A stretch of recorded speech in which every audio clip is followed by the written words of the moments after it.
In the year 325 AD, on August 25th, today's date, the Council of Nicaea concludes.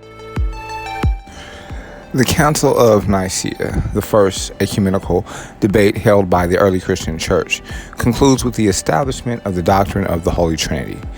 Convened by Roman Emperor Constantine I in May, the council also deemed the Arian belief of Christ as inferior to God as heretical, thus resolving an earlier church crisis.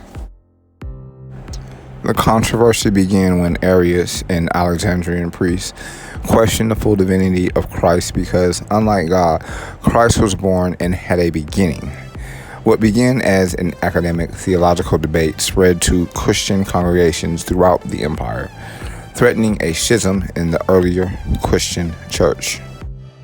Roman Emperor Constantine I, who converted to Christianity in 312, called bishops from all over his empire to resolve the crisis and urged an adoption of a new creed that would resolve the ambiguities between Christ and God. Meeting at Nicaea in present-day Turkey, the council established the equality of the Father, the Son, and the Holy Spirit in the Holy Trinity, and asserted that only the Son became incarnate as Jesus Christ. The Arian leaders were subsequently banished from their churches for heresy. The Emperor Constantine presided over the opening of the council and contributed to the discussion.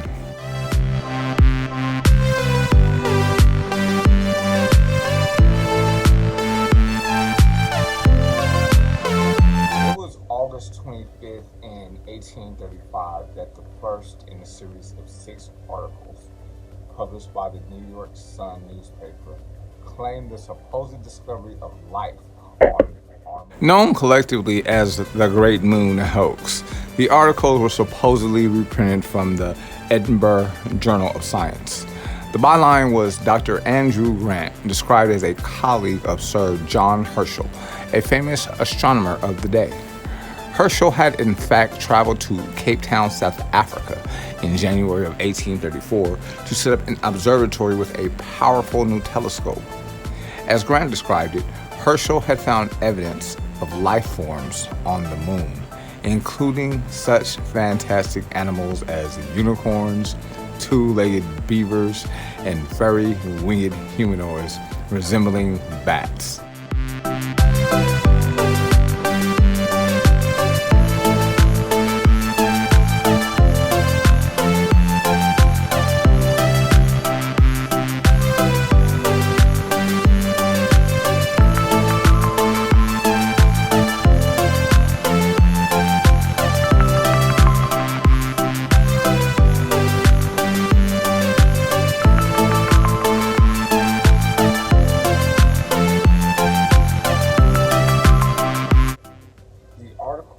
Also offered vivid description of the moon's geology, including massive craters, which is true, enormous amethyst crystals, which you can't really tell, you probably have to dig to find out, rushing rivers, no, and lush vegetation, no.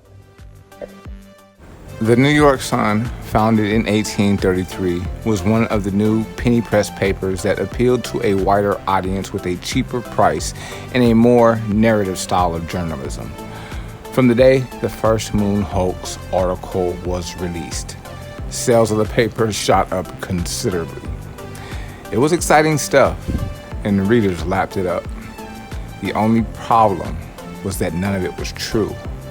The Edinburgh Journal of Science had stopped publication years earlier, and Grant was a fictional character. The articles were most likely written by Richard Adams Locke.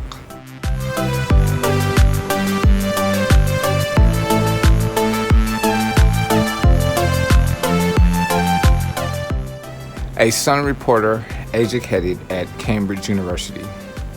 Intended as satire, they were designed to poke fun at earlier, serious speculations about extraterrestrial life, particularly those of Reverend Thomas Dick, a popular science writer who claimed in his best-selling book that the moon alone had 4.2 billion inhabitants. Readers were completely taken in by the story, however, and failed to recognize it as satire. Herschel's articles even fooled a group of Yale University scientists who traveled to New York in search of the Edinburgh article. After Sun employees sent them back and forth between the printing and editorial offices, hoping to discourage them, the scientists returned to New Haven without realizing they had been tricked. On September 16th in 1835, the Sun admitted the articles had been a hoax. People were generally amused by the whole thing, and sales of the paper didn't suffer. The Sun continued operation until 1950, when it merged with the New York World Telegram. The merger folded in 1967. A new New York Sun newspaper was founded in 2002, but it had no relation to the original.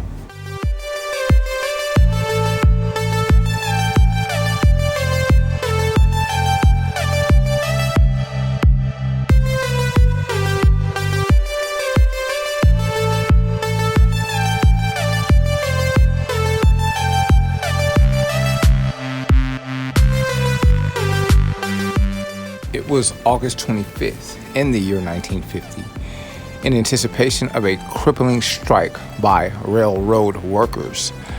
Our 33rd President, Harry S. Truman, issues an executive order putting America's railroads under the control of the U.S. Army as of August 27th at 4:00 p.m.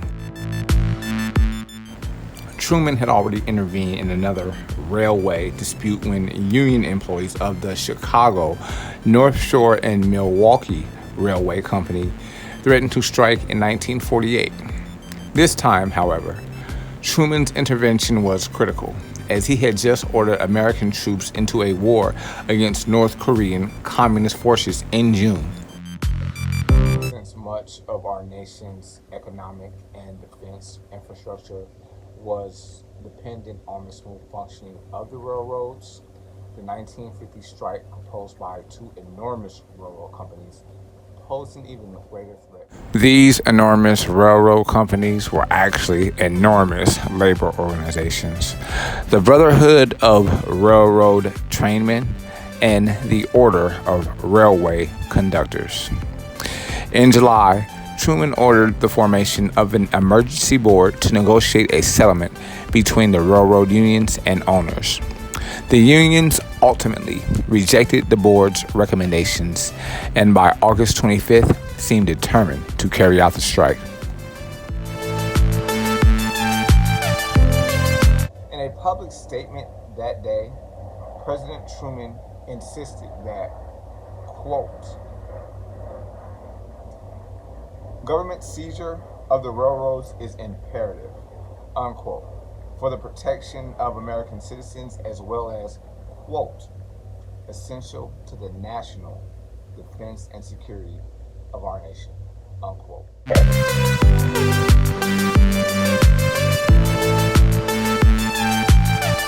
President Truman also used the same justification to seize control of our nation's steel plants when the United Steelworkers Union struck later that year.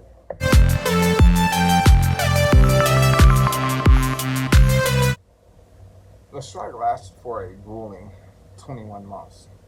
Then finally, in May of 1952, three labor unions, the Brotherhood of Railroad Trainmen, the Order of Railway Conductors, and the Brotherhood of Locomotive Enginemen and Firemen, came to terms with President Truman, and they basically went back to work.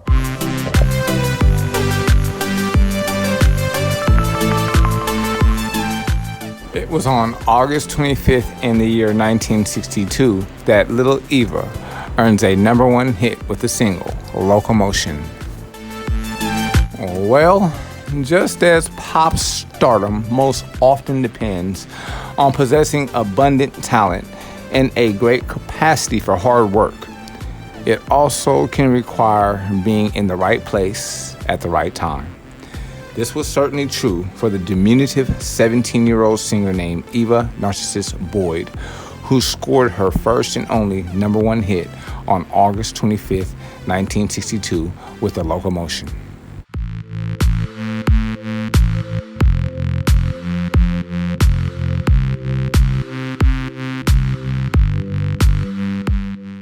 Eva Boyd was newly arrived in New York City from her native North Carolina and looking for work when a neighbor in Brooklyn pointed her toward the job that would end up changing her life, working as a nanny for a young professional Manhattan couple. It just so happened that the couple looking for a new babysitter were Jerry Coffin and Carole King, future members of the Rock and Roll Hall of Fame, then working for the legendary Don Kirshner as salaried song workers at Aldon Music. In early 1960s, Coffin and King were busy cranking out tunes they hoped would be hits for the likes of Bobby V and the Shirelles.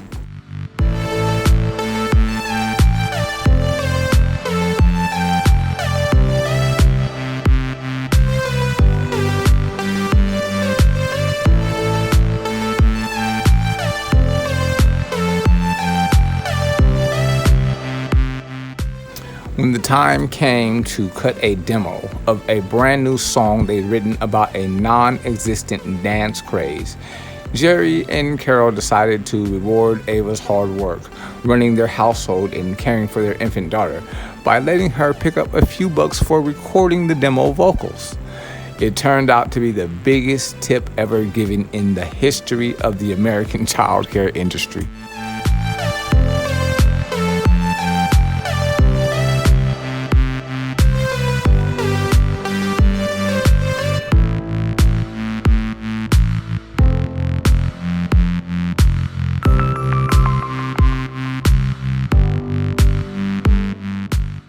As fate would have it, The Locomotion was turned down by the singer Coffin and King originally had in mind when they wrote it, Dee Dee Sharp of Mashed Potato Time fame.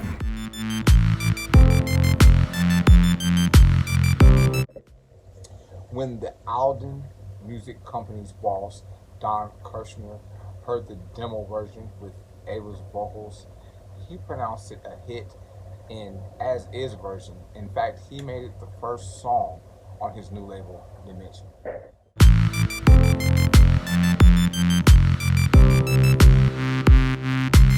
Soon enough, the song that begins with the lyric, "Everybody's doing a brand new dance now," was climbing up the charts and spawning a dance craze based on a dance that little Eva invented herself based on the lyrics of the song.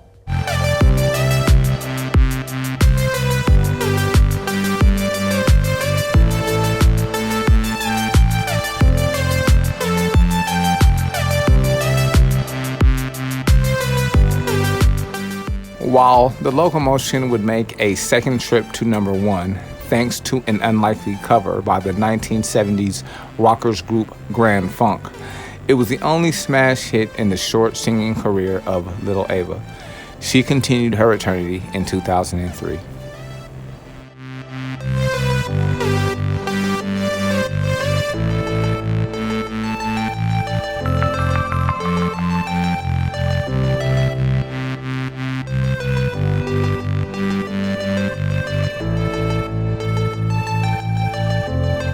All information divulged on this audio/video file can be verified on history.com.